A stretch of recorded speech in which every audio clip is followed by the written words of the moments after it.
জুলাই মাসে এনসিপি সারা দেশ সফর করবেন। অনেকগুলো জেলা সফরের পর আজ তারা গোপালগঞ্জ যাচ্ছেন। নানা রকম উদ্বেগ উৎকণ্ঠা ছড়িয়ে পড়েছে চারদিকে, এবং জনাব নাহিদ ইসলাম এনসিপির আহ্বায়ক, তার একটা status 16 July march to Gopalganj, তিনি মার্চের কথা বলছেন। কেমন যেন শোনায়, অন্যান্য ক্ষেত্রে তারা এই ধরনের কথা বলেননি এবং এর মধ্যে এক ধরনের ইঙ্গিত আছে। সেই ইঙ্গিতের খানিকটা যৌক্তিকতাও হয়তো আছে, কারণ গোপালগঞ্জ শেখ হাসিনা পরবর্তী সময়ে যেভাবে রয়ে গেছে, আমিও বহুবার অন্তত দুটা বা কমপক্ষে দুটো করেছি, 3টা ভিডিও সম্ভবত করেছি, যেখানে আমি গোপালগঞ্জকে স্বাধীন গোপালগঞ্জ, স্বাধীন আওয়ামী গোপালগঞ্জ বলেছি। আমি এটা সরকার একটা বড় ব্যর্থতা হিসেবেও দেখতে চাই। যাই হোক, তারা যখন এখানে যাচ্ছেন, এখানে নানা রকম উস্কানি ছড়িয়ে পড়ছে চারদিকে। আমি ফেসবুকে দেখলাম কেউ আহ্বান জানাচ্ছেন এটাও, এমনকি যে শেখ মুজিবুর রহমানের যে সমাধি আছে সেখানে কবরকে কেন্দ্র করে নানান রকম স্থাপনা আছে, এনসিপির উচিত হবে সেগুলো ভেঙে দিয়ে আসা। এই ধরনের উস্কানি আছে। আমরা হবে কি না হবে পরে আসব। সবার আগে এই প্রশ্ন হয়তো করা যেতে পারে যে গোপালগঞ্জে এখনই তাদের যাওয়া ঠিক হচ্ছে কিনা। প্রশ্নটা এই কারণে এসছে, আমি ধারণা করি আওয়ামী লীগের অসংখ্য বাংলাদেশের যেসব নেতাকর্মী পালিয়ে যেতে পারেনি, সেরকম অসংখ্য নেতাকর্মী গোপালগঞ্জে আছে, এবং ওই জায়গাটাই ভিন্ন রকম। আমি আর একটা পার্সোনাল এক্সপেরিয়েন্স শেয়ার করি। বাগেরহাট যাচ্ছিলাম গোপালগঞ্জের ওপর দিয়ে, মাঝে গোপালগঞ্জে থামলাম চা খাওয়ার জন্য। খুবই সাধারণ চা বিক্রেতা, তার ওখানে চা খেতে খেতে, পেঁয়াজু খেতে খেতে তাদের সাথে কথা হচ্ছিল। জিজ্ঞেস করা হচ্ছিল, আমাদের সাথে আরও কয়েকজন ছিল, তারা জিজ্ঞেস করছিলেন, আমরাও জিজ্ঞেস করলাম যে তারা আওয়ামী লীগের এই যে শেখ হাসিনা যা করলো সেই ব্যাপারে তাদের অবস্থান কী। প্রথম একটু সংকোচ, তারপর আসলে তারা সেই জায়গা থেকে খোলস ছেড়ে বেরিয়ে আসলেন এবং জানালেন যে তারা আওয়ামী লীগের সাথেই আছেন, ভোট হলে নৌকাতেই ভোট দেবেন। তখন আওয়ামী লীগের এই নিষিদ্ধ বা এই ঘটনাগুলো ঘটেনি। আরও কিছু মানুষজন এগিয়ে আসে, তারাও একই রকম কথা বলে। মানে ওই জেলাটার সাধারণ মানুষজনও এখনও আওয়ামী লীগ এবং শেখ হাসিনার প্রতি তীব্র রকম অন্ধত্ব আছে। সেটা থাকতে পারে, আমরা সরিয়ে রাখলাম, কিন্তু ওই যে বললাম যে ওই জিনিসগুলো যখন থাকবে, মানে বিশেষ করে আওয়ামী লীগের নেতাকর্মীরা থাকা, সেটা ঝুঁকিপূর্ণ। সেনাবাহিনী 5 আগস্টের পরবর্তী সময়ে অ্যাটাকড হয়েছে, বিএনপির একটা বেশ লম্বা একটা গাড়ির কনভয় অ্যাটাকড হয়েছে, একজন মারা গিয়েছিলেন।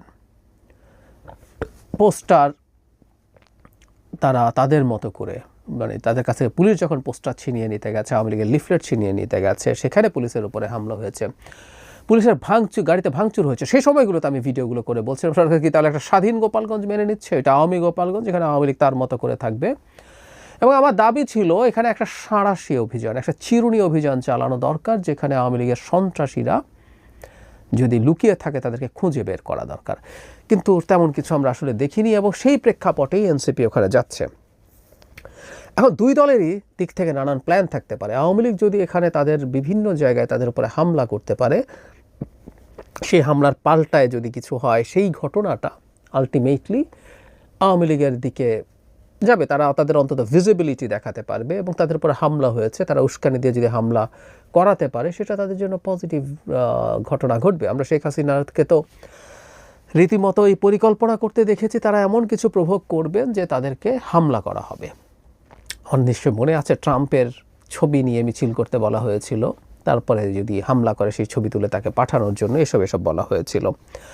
তো এই পরিকল্পনা তাদের আছে, কিন্তু তার চাইতেও যদি ভয়ঙ্কর কিছু ঘটার সম্ভাবনা থাকে, আমি ব্যক্তিগতভাবে মনে করি টুঙ্গিপাড়ার যে স্থাপনা আছে সেগুলো ভাঙার চেষ্টা অত্যন্ত বড় ভুল হবে, অত্যন্ত বড় ভুল হবে। আমি আবারও বলছি, এগুলো আওয়ামী লীগকে বিরাট মাইলেজ দেবে। তারা বসে আছে এই ঘটনাগুলো ঘটুক সেটার জন্য, আমি নিশ্চিতভাবেই বলতে পারি। এখন এনসিপি কেন এই সময়ে যাওয়া ঠিক হয়েছে কি হয়নি, আমি অন্তত এই প্রশ্ন তুলতে চাই। আমি মনে করি না এ সময়ে সরকারের একটা বড় বা ম্যাসিভ একটা অপারেশনের আগে শুধু এনসিপি না, খুব বড় অন্য কোনো দলও খুব বেশি ওখানে যাওয়া উচিত হতো না, মানে অন্তত এই ধরনের শোডাউনের চিন্তা বা রীতিমতো মার্চের ঘোষণা দিয়ে। এখন তাদের মধ্যে প্রচুর লোকজন মিশে যাবেন।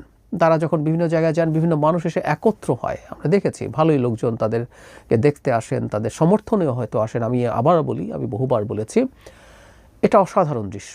আমি চাই এই দলটা গ্রো করুক, তাদের বিরুদ্ধে আমার ক্রিটিসিজম আছে, কিন্তু এই দলটা গ্রো করুক। বাংলাদেশ একটা মধ্যপন্থী দল, খুব দ্রুত বেড়ে উঠুক, এটা এই রাষ্ট্রের জন্য খুব জরুরি। কিন্তু এই যে যখন জমায়েতগুলো হয়, এর মধ্যে প্রচুর আওয়ামী লীগের এজেন্ট প্রভোকেটিয়ার থাকতে পারে, ইন্ডিয়ার এজেন্ট থাকতে পারে, যারা এখানে কোনো একটা কেওস তৈরি করতে পারে, বা যাদের থেকে একটা অংশ এনসিপির নাম দিয়ে টুঙ্গিপাড়ায় কোনো অঘটন ঘটানোর জন্য যেতে পারে, সেই সম্ভাবনাগুলো থাকে। আমি জানি না এনসিপির পরিকল্পনা কি, তাদের পরিকল্পনা হওয়া উচিত হবে কোনোভাবেই তাদের এই যাত্রা, পদযাত্রা বা তার ভাষায় মার্চ, জনাব রাহিদ ইসলামের ভাষায় মার্চ, সেটা যেন টুঙ্গিপাড়ার কাছাকাছি কোনো দিক দিয়ে না যায়। তখন যদি সেখানে কোনো ঘটনা ঘটে, সেটাকে আইসোলেট করে বলা যাবে যে সেটা আওয়ামী লীগ ঘটিয়েছে, তারা একটা পরিস্থিতি তৈরি করার জন্য, তাতে অন্তত সমস্যা হবে না। কিন্তু তারা যদি সেই টুঙ্গিপাড়ার সেই স্থাপনার কাছাকাছি দিয়ে যান এবং সেখান থেকে যদি কোনো ঘটনা ঘটে, সেটা আওয়ামী লীগই ঘটাতে পারে, আমি মনে করি সেটা বিপজ্জনক হবে। আর এনসিপির ভেতরেও বেশ রকম র্যাডিক্যাল এলিমেন্ট আছে, র্যাডিক্যাল ইন আ সেন্স যে আওয়ামী লীগের পয়েন্টে, আওয়ামী লীগের প্রতি যা যা হয়েছে সোফার আই থিঙ্ক এনাফ, এটা এখন যোগ করাটা তাদের কারো কারো কাছে মনে হতে পারে যে আওয়ামী লীগের সর্বশেষ যে স্থাপনা, তাদের অনেকে আওয়ামী লীগকে ধর্মের মতো করে বলেন, আমি মানে তাদের এরপরও এত লোকজন সেই দলের সমর্থনে থেকে যাওয়া, সেই মাফিয়া গ্রুপ গ্যাংয়ের সমর্থনে থেকে যাওয়াটাকে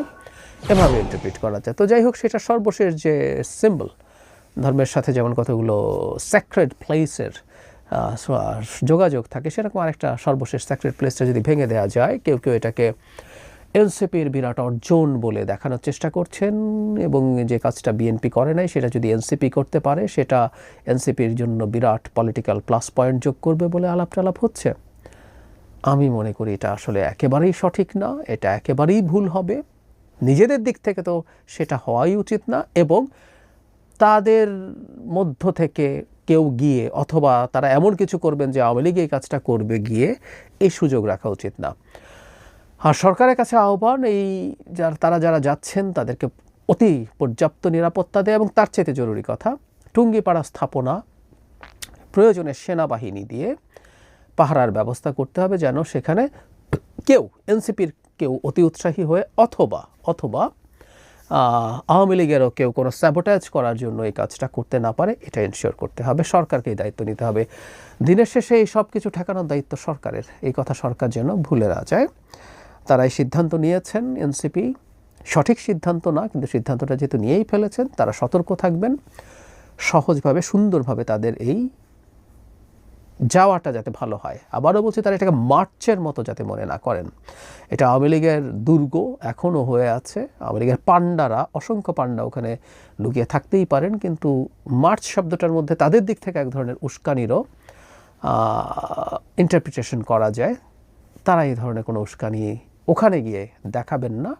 আমি বুঝি মানে ওই জায়গাটাই ওই রকম, তাদের উপরে নানা রকম উস্কানি, তা অন্য দিক থেকেও চেষ্টা হতে পারে তাদের জন্য এটাতে শান্ত থাকা কঠিন হতে পারে তারপরও সব কিছুর পরও আমরা তাদের কাছ থেকে ম্যাচিউরিটি প্রত্যাশা করি, কারণ তারা এখন দেশের একটা আলোচিত রাজনৈতিক দল, তাদের সেই রেসপন্সিবিলিটি থাকা খুবই জরুরি।